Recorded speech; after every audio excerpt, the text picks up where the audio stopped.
Durante décadas, la vecindad fue el lugar más feliz de la televisión, un patio de juegos donde las risas nunca terminaban, donde la inocencia era eterna, y donde cada tarde parecía prometernos que el mundo podía ser un lugar más simple. Pero hubo una imagen que nunca debimos ver, una fotografía que no apareció en ningún álbum oficial, que no formó parte de ninguna campaña publicitaria, y que sin embargo lo cambió todo. Esta no es la historia de un escándalo, es la historia del momento exacto en que la fantasía chocó con la realidad. El instante preciso en que descubrimos que, detrás de las risas, existía otra historia completamente distinta, porque lo que sucedió detrás de cámaras no fue obra de fantasmas ni de maldiciones. Fue algo mucho más humano, y por eso mismo, mucho más devastador. Cuando la vida personal de Roberto Gómez Bolaños entró al set, algo fundamental comenzó a resquebrajarse. La magia empezó a filtrarse por las grietas, y una vez que viste esas grietas, ya no puedes dejar de verlas. La llamamos la foto prohibida,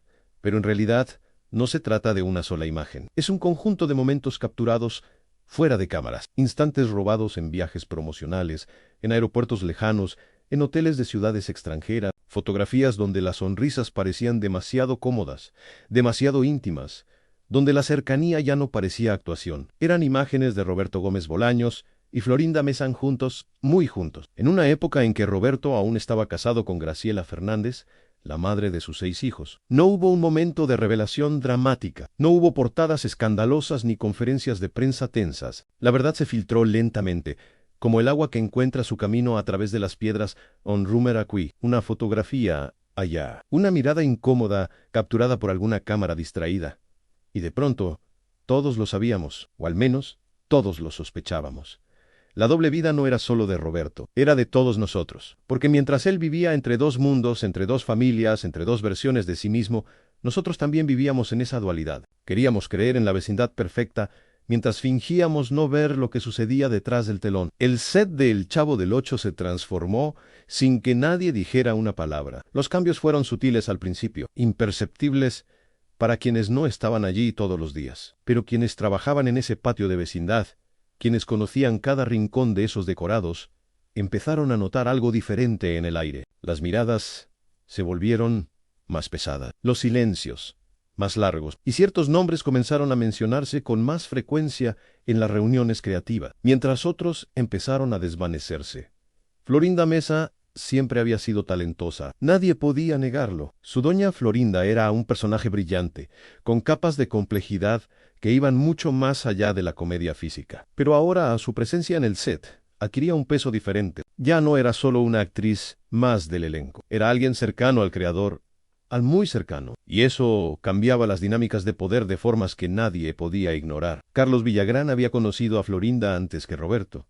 Habían trabajado juntos, habían compartido escenarios. Algunos dicen que hubo algo más, algo que nunca llegó a concretarse del todo. Pero lo que sí existió fue una amistad, una confianza, un vínculo que se construye cuando 2 actores jóvenes luchan por abrirse paso en el mundo del entretenimiento. Imagina por un momento lo que sintió Carlos cuando vio a su amigo, su jefe, su creador, acercarse a Florinda de esa manera. No fue solo una traición romántica, porque quizás nunca hubo un romance formal que traicionar. Fue algo más complicado. Fue ver cómo los afectos se reorganizaban, cómo las lealtades se redistribuían, cómo el poder fluía hacia lugares nuevos. Y en medio de todo eso, Carlos seguía siendo Kiko, seguía recibiendo los coscorrones de doña Florinda, seguía llamándola mamá frente a las cámaras, seguía fingiendo que nada había cambiado. Pero todo había cambiado. El ambiente se volvió tóxico de esa manera particular, que solo ocurre cuando nadie dice lo que realmente piensa. Cuando todos sonríen para las cámaras,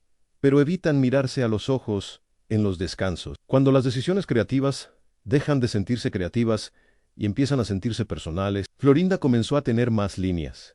Sus personajes ganaban protagonismo, y aunque su talento lo justificaba, la percepción era inevitable. Los favoritismos, reales o imaginados, envenenan cualquier ambiente de trabajo. Y en un set tan pequeño, tan íntimo como el de la vecindad, el veneno se esparcía rápido. Las fotos seguían apareciendo.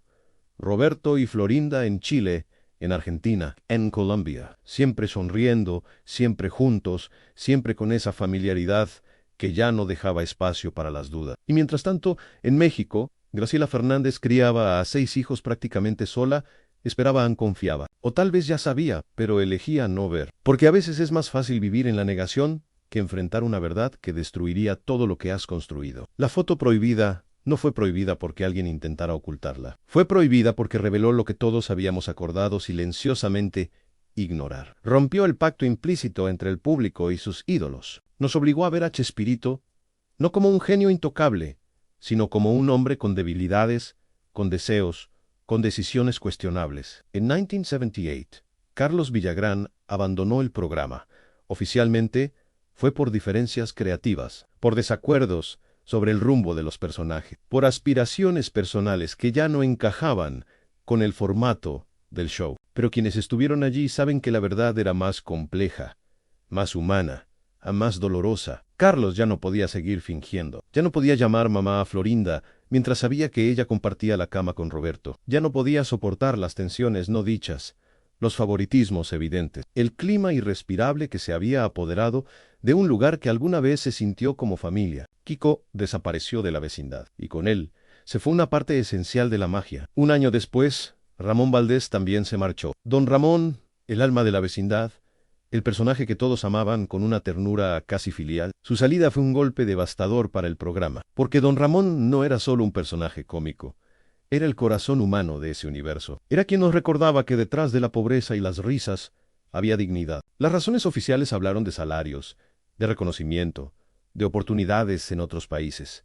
Y todo eso era cierto, pero también era cierto que el set ya no se sentía como antes, que las risas sonaban más forzadas, que la familia se había roto. Y cuando una familia se rompe, no importa cuánto finjas, las grietas se ven. Fue en medio de todo este caos emocional cuando comenzó a circular un rumor extraño. El rumor del episodio prohibido, el episodio 142, donde supuestamente el chavo era atropellado por un auto y moría. La leyenda urbana creció con fuerza. Decían que el capítulo era tan perturbador que Televisa lo había censurado para siempre, que nadie podía verlo, que estaba guardado en algún archivo secreto, esperando el momento adecuado para salir a la luz. Por supuesto, no era verdad. El elenco lo ha desmentido una y otra vez. Fue simplemente una broma de guión que alguien mencionó de pasada y que, como el teléfono descompuesto, se transformó en mito. Un capítulo que nunca se filmó, pero que en el imaginario colectivo adquirió vida propia.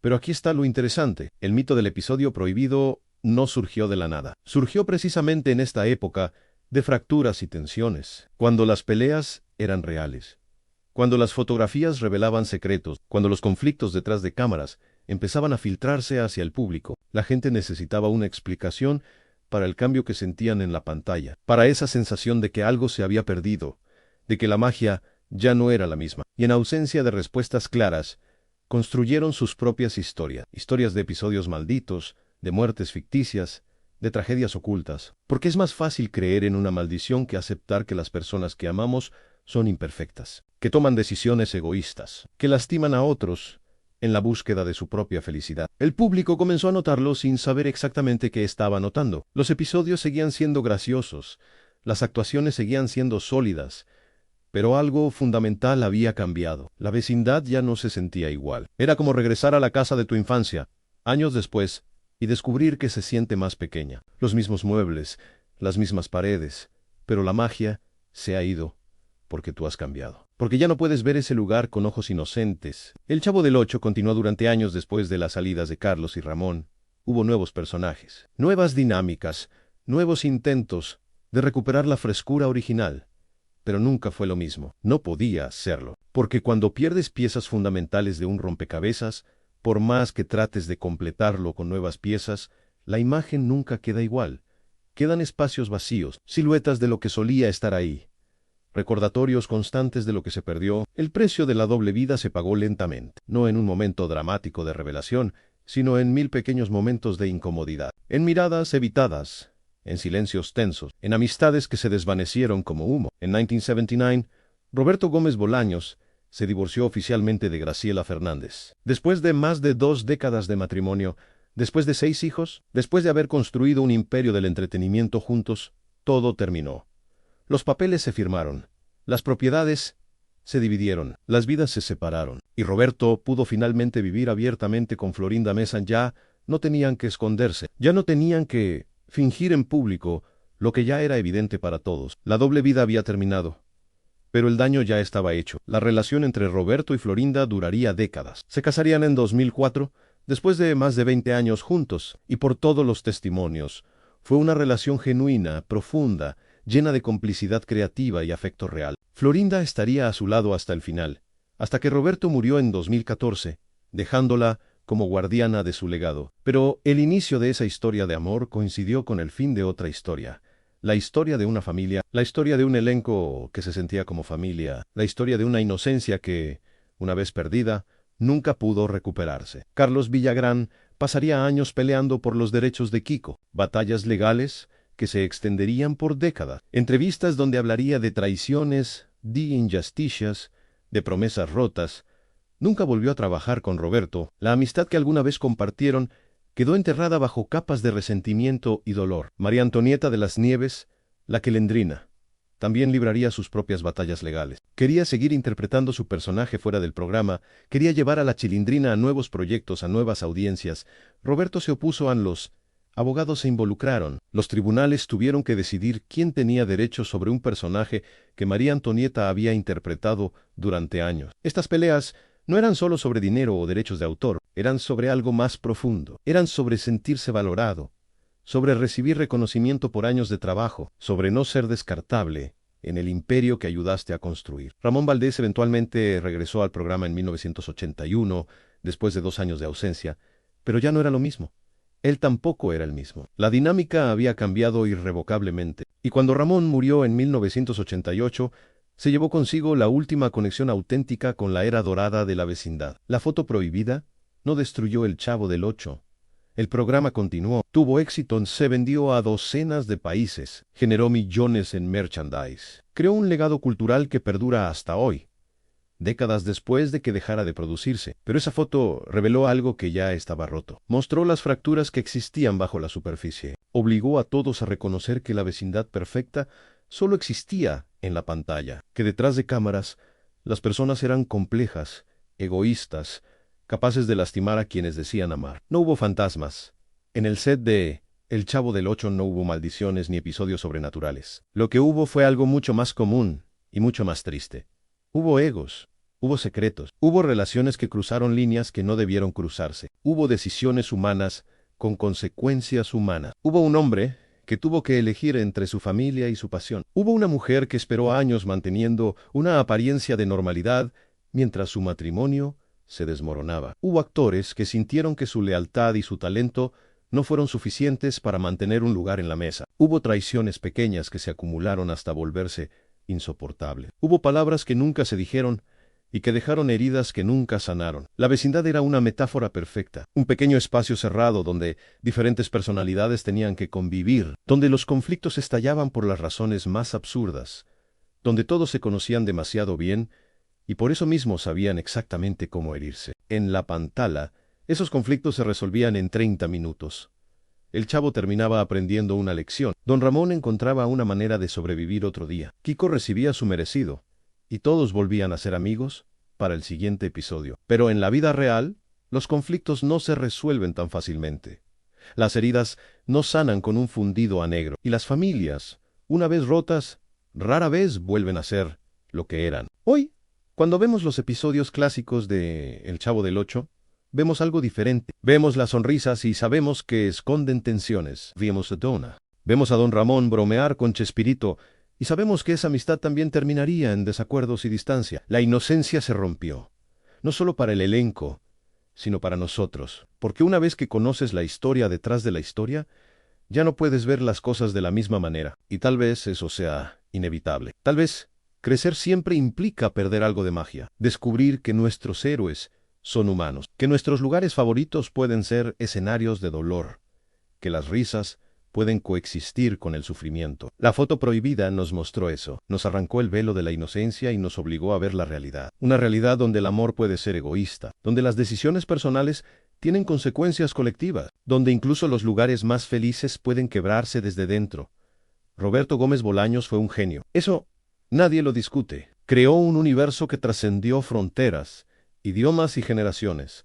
Dio alegría, a millones de personas. Construyó algo que sobrevivirá mucho más allá de su propia vida. Pero también fue un hombre con debilidades, con deseos que lo llevaron a tomar decisiones dolorosas, con la capacidad de lastimar a las personas que lo amaban mientras perseguía su propia felicidad. Y quizás esa sea la lección final de la foto prohibida, que podemos admirar el arte sin idealizar al artista, que podemos amar los recuerdos de la vecindad mientras reconocemos el precio que se pagó por crearlos, que podemos sostener dos verdades al mismo tiempo. El Chavo del Ocho nos dio alegría inconmensurable, y también nació de relaciones complicadas, decisiones cuestionables y sacrificios que no siempre fueron voluntarios. La doble vida no fue solo de Roberto, fue de todos nosotros. Vivimos en la fantasía de la vecindad mientras ignorábamos la realidad detrás de cámaras, y cuando esa realidad finalmente salió a la luz, tuvimos que elegir: ¿dejamos de amar algo porque descubrimos que tiene sombras? ¿O aprendemos a amar las cosas de manera más compleja, más madura, reconociendo tanto su luz como su oscuridad? No hay una respuesta correcta. Cada quien encuentra su propia manera de reconciliar el arte con el artista, la magia con la realidad, el recuerdo con la verdad, pero lo que no podemos hacer es volver a no saber. La foto prohibida ya se reveló, la doble vida ya salió a la luz. Y ahora, cuando vemos a el Chavo corriendo por el patio de la vecindad, vemos algo más que un niño travieso buscando una torta de jamón.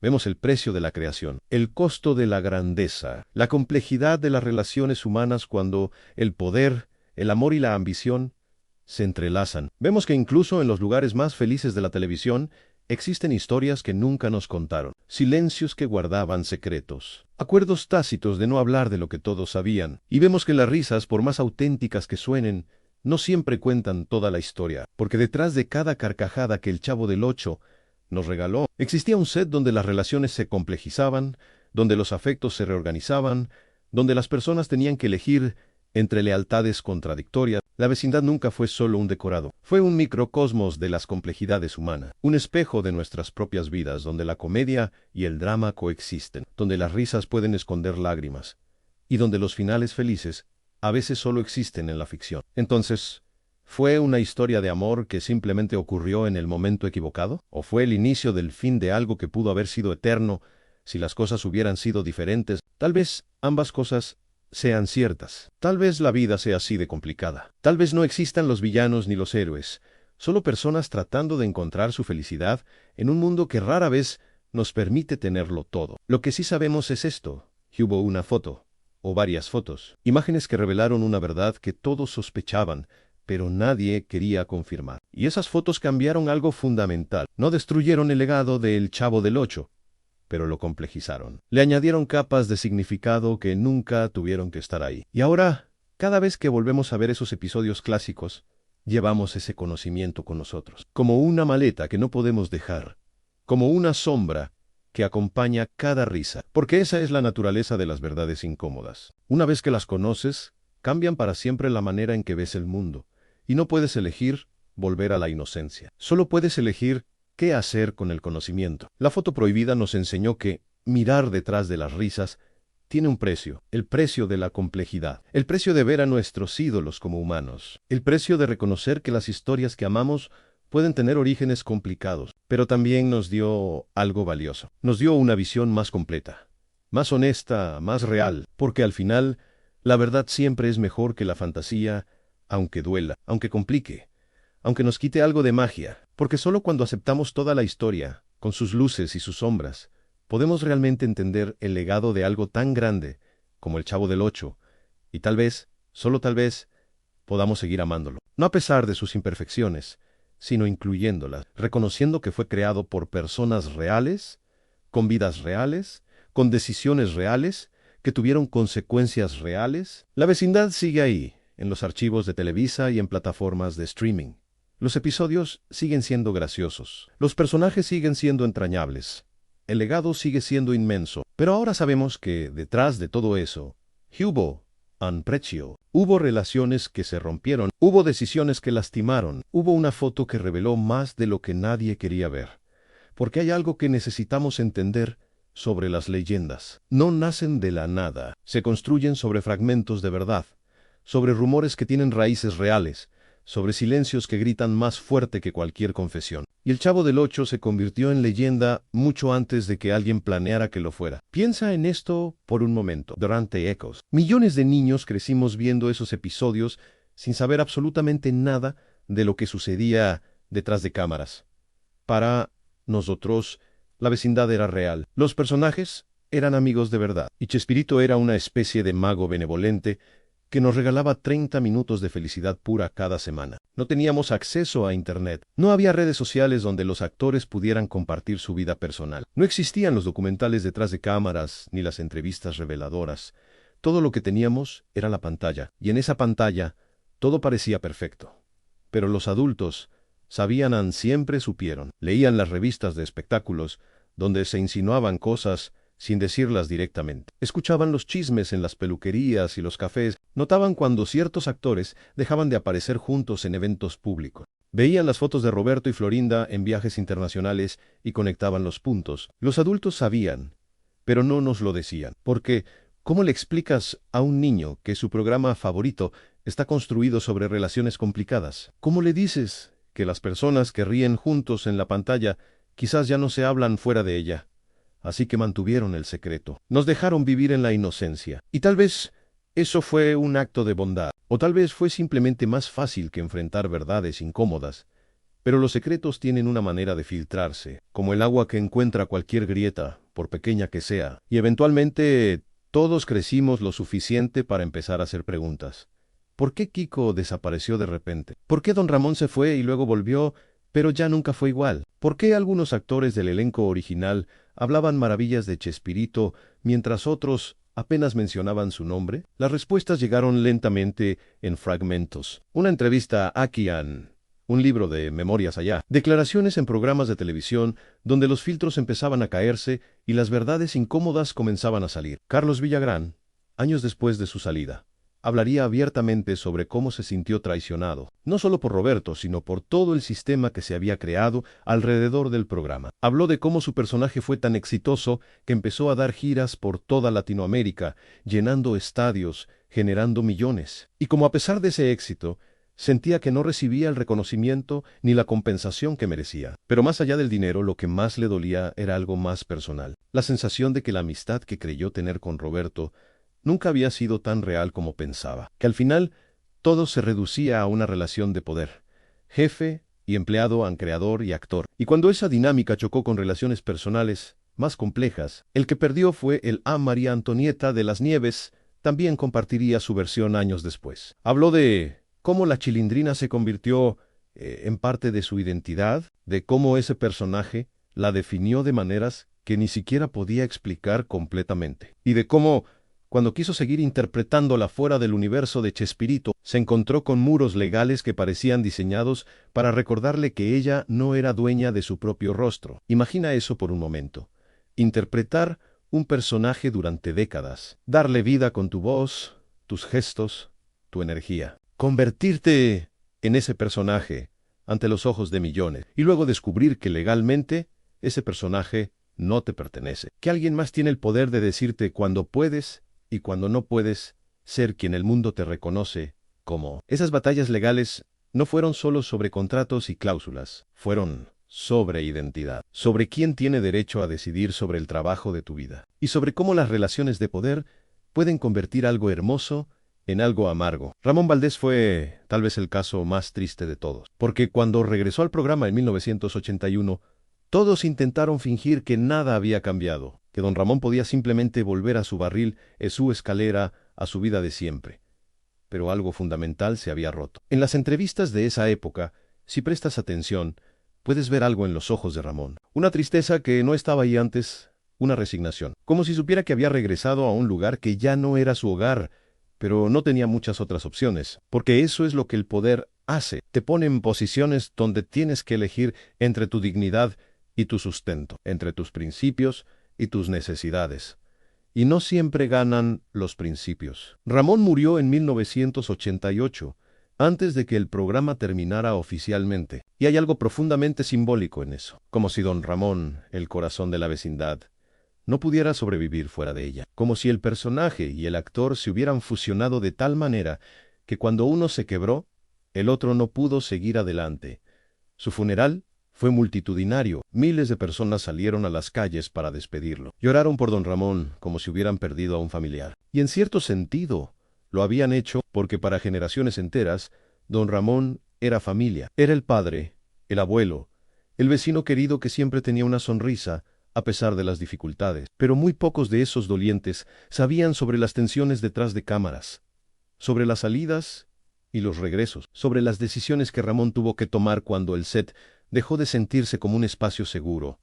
Lloraron por el personaje, no por el hombre. Y tal vez esa sea la tragedia más grande de todas. Roberto Gómez Bolaños llevó esos secretos con él durante décadas. En entrevistas, cuando le preguntaban sobre las salidas de Carlos o Ramón, respondía con diplomacia. Hablaba de diferencias creativas, de caminos que se bifurcan naturalmente, de la evolución inevitable de cualquier proyecto de larga duración. Rara vez admitía conflictos personales, rara vez reconocía que las decisiones de su vida privada pudieron haber tenido consecuencias en su vida profesional. Mantuvo la narrativa de que El Chavo del Ocho era un proyecto artístico puro, donde las decisiones se tomaban basándose únicamente en lo que era mejor para el programa. Y tal vez él realmente lo creía. Tal vez había construido en su mente una versión de los eventos donde todo lo que hizo estaba justificado, donde el amor que sentía por Florinda era tan genuino y tan importante que cualquier costo valía la pena pagarlo. Porque eso es lo que hacemos los humanos. Construimos narrativas que nos permiten dormir por las noches, que nos dejan mirarnos al espejo sin sentirnos como villanos de nuestra propia historia. Pero Florinda Mesa también vivió su propia versión de estos eventos, y su versión era radicalmente diferente. Para ella, no fue una traición, fue un amor genuino que surgió en circunstancias complicadas. No buscó destruir un matrimonio, simplemente se enamoró de un hombre que resultó estar casado. Y cuando ese hombre eligió estar con ella, no fue porque Florinda lo manipulara o lo sedujera, fue porque él también sentía ese amor. En las entrevistas que ha dado a lo largo de los años, Florinda ha hablado de Roberto con una devoción que es imposible fingir. Ha descrito su relación como una asociación creativa y emocional profunda. Ha defendido sus decisiones con la convicción de quien sabe que hizo lo que sentía correcto en su corazón. Y la verdad es que probablemente ambos tenían razón en sus propias narrativas. Roberto probablemente sí amaba a Florinda genuinamente, y Florinda probablemente no tenía la intención de lastimar a nadie. Y sin embargo, el daño ocurrió de todas formas, porque las buenas intenciones no anulan las consecuencias. El amor genuino no borra el dolor que causa. Y las decisiones personales, por más justificadas que se sientan internamente, tienen efectos en cadena que van mucho más allá de las dos personas involucradas. Graciela Fernández, la primera esposa de Roberto, mantuvo un silencio casi absoluto durante décadas. Rara vez dio entrevistas. Rara vez habló públicamente sobre el divorcio o sobre Florinda. Crió a sus 6 hijos lejos de los reflectores, dignamente, silenciosamente.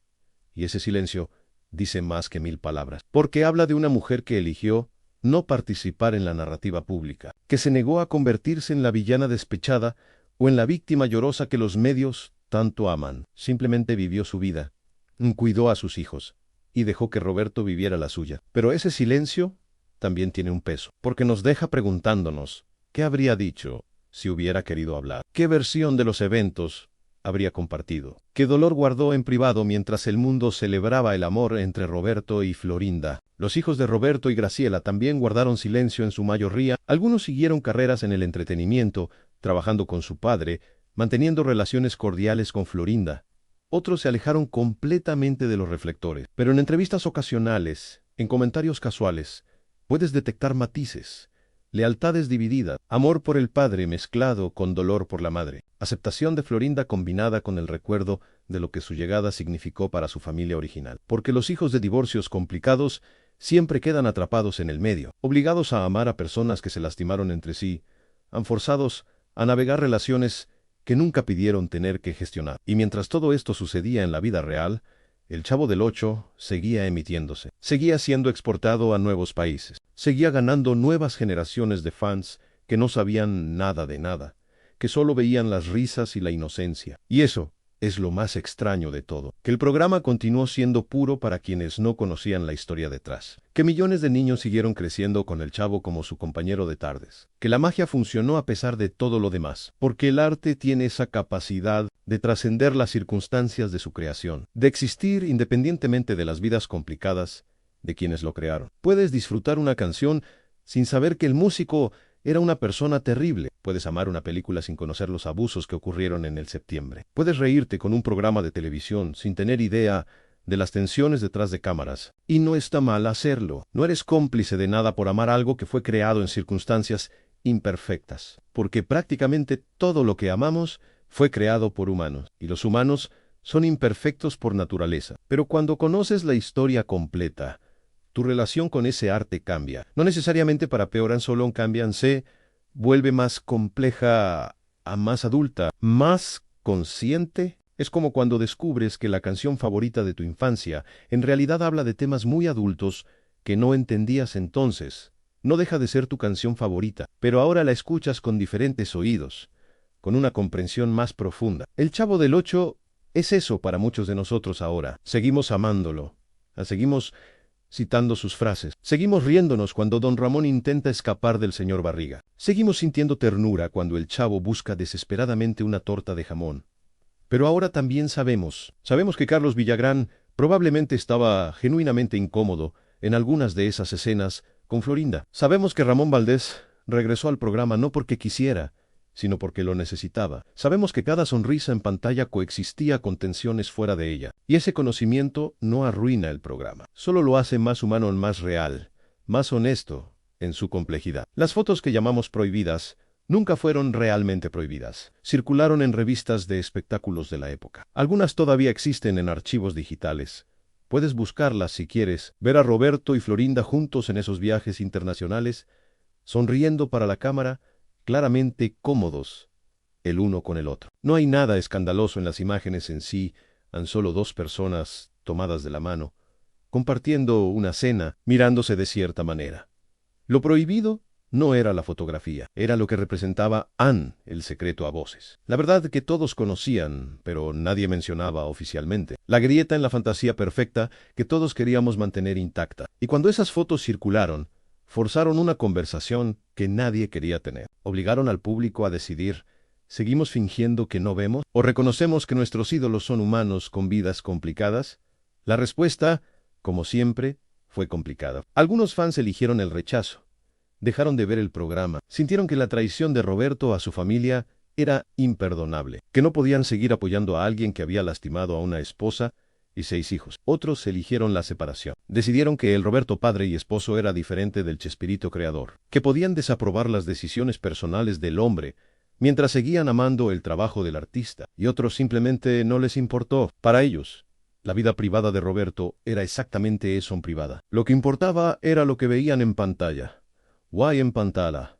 Seguía siendo brillante. No hay una respuesta correcta. Cada persona tiene derecho a decidir cómo se relaciona con el arte y con los artistas, cómo equilibra la admiración con el juicio, cómo sostiene verdades contradictorias en su corazón sin que lo destruya, pero lo que no podemos hacer es pretender que estas preguntas no existen, que no hay tensión entre el arte y el artista, que podemos amar algo sin considerar cómo llegó a existir, porque eso sería volver a la ignorancia. Y una vez que sales de la inocencia, no hay camino de regreso. Lo interesante es cómo estas historias personales se entrelazan con cambios más amplios en la industria del entretenimiento. El Chavo del Ocho se produjo en una época donde los creadores tenían un poder casi absoluto sobre sus programas, donde no existían los comités de recursos humanos ni las políticas contra el acoso, donde las relaciones personales se mezclaban libremente con las profesionales sin consecuencias institucionales. Hoy, un programa no podría funcionar así. Las dinámicas de poder serían escrutadas. Las relaciones entre jefes y empleados estarían reguladas. Habría mecanismos para que los actores expresaran quejas sin miedo a represalias. Pero en los años 70 y 80, todo era diferente. El set era como un reino feudal, donde el creador era el rey y todos los demás eran súbditos. Y en ese sistema, las decisiones personales del rey afectaban a todo el reino. No estoy diciendo que eso fuera bueno, solo estoy diciendo que era el contexto. Y entender el contexto no excusa las acciones, pero las explica. Te ayuda a ver cómo las cosas que parecen obvias ahora no lo eran tanto.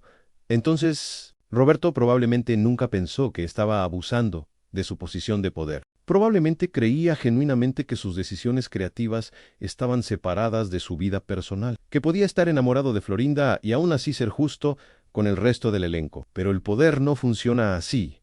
El poder colorea todo. Cuando eres el jefe, el creador, el dueño de la propiedad intelectual, Cada decisión que tomas tiene peso. Cada preferencia personal se convierte en política del septiembre.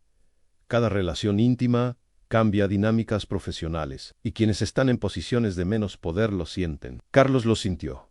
An Ramón lo sintió. María Antonieta lo sintió. Vieron cómo el set cambiaba, cómo las oportunidades se redistribuían, cómo sus voces importaban cada vez menos, y no podían hacer mucho al respecto, porque renunciar significaba perder no solo un trabajo, sino una identidad. Significaba alejarse de personajes que habían definido sus carreras. Significaba arriesgar todo en un mercado que tal vez no tenía espacio para ellos fuera del universo de Chespirito. Así que algunos se quedaron y tragaron su incomodidad. Otros se fueron y pagaron el precio de esa libertad. Y todos, de una manera u otra, cargaron con las consecuencias de decisiones que no fueron completamente suyas. La foto prohibida, entonces, se convierte en símbolo de algo mucho más grande. No solo de una aventura extramarital, no solo de tensiones en un set de televisión, sino de cómo funcionaba una industria entera, de cómo se ejercía el poder, de cómo las vidas personales y profesionales se entrelazaban de maneras que beneficiaban a algunos y perjudicaban a otros. Y cuando miramos hacia atrás con ojos contemporáneos,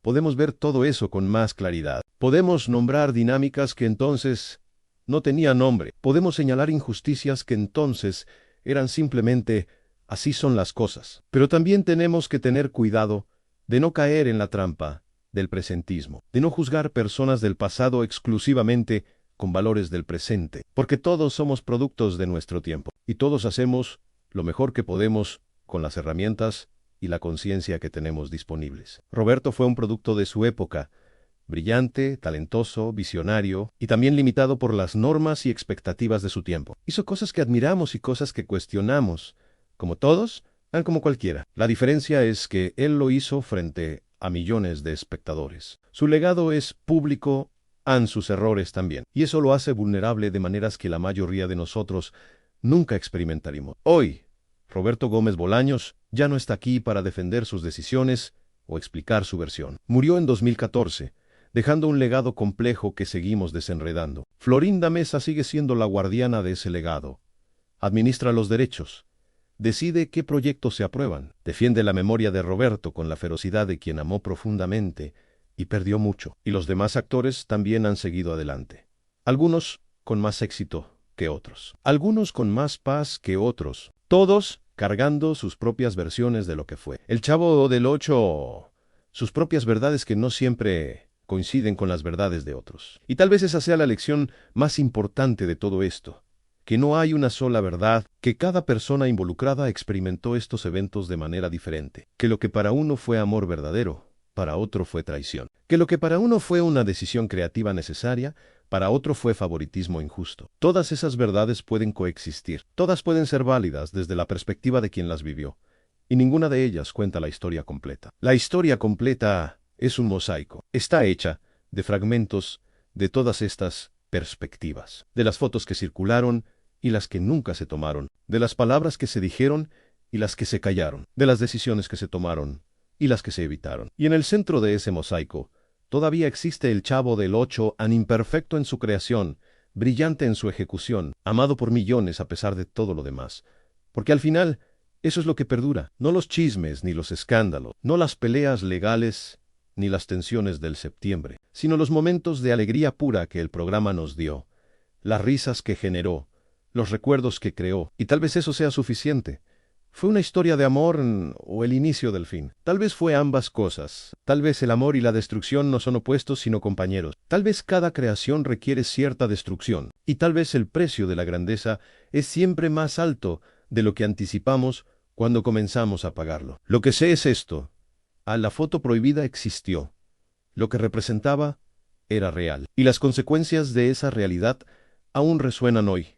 Décadas después, podemos elegir cómo nos relacionamos con esa información. Podemos dejar que arruine nuestra relación con el Chavo del Ocho. O podemos integrarla, sostener la complejidad, amar algo incluso cuando conocemos sus sombras. Porque esa es quizás la habilidad más humana de todas. La capacidad de amar de manera compleja, de reconocer fallas sin retirar afecto, de ver la totalidad de algo, lo luminoso y lo oscuro, y elegir el aprecio de todas formas. La vecindad seguirá ahí. Los episodios seguirán existiendo, y nuevas generaciones Seguirán descubriéndolos, riendo con ellos, amándolos. Algunos conocerán las historias detrás de las risas, a otros no, y ambos tendrán experiencias válidas con el programa. Porque al final, la magia del arte está en que puede significar cosas diferentes para diferentes personas. Puede existir en múltiples capas. Puede ser puro para quien no conoce el contexto y profundamente complicado para quien sí lo conoce. Y ambas experiencias son reales, ambas son verdaderas. Como la vecindad misma Geao y Imaginaria, simple y compleja, inocente y cargada de significado. Como todos nosotros.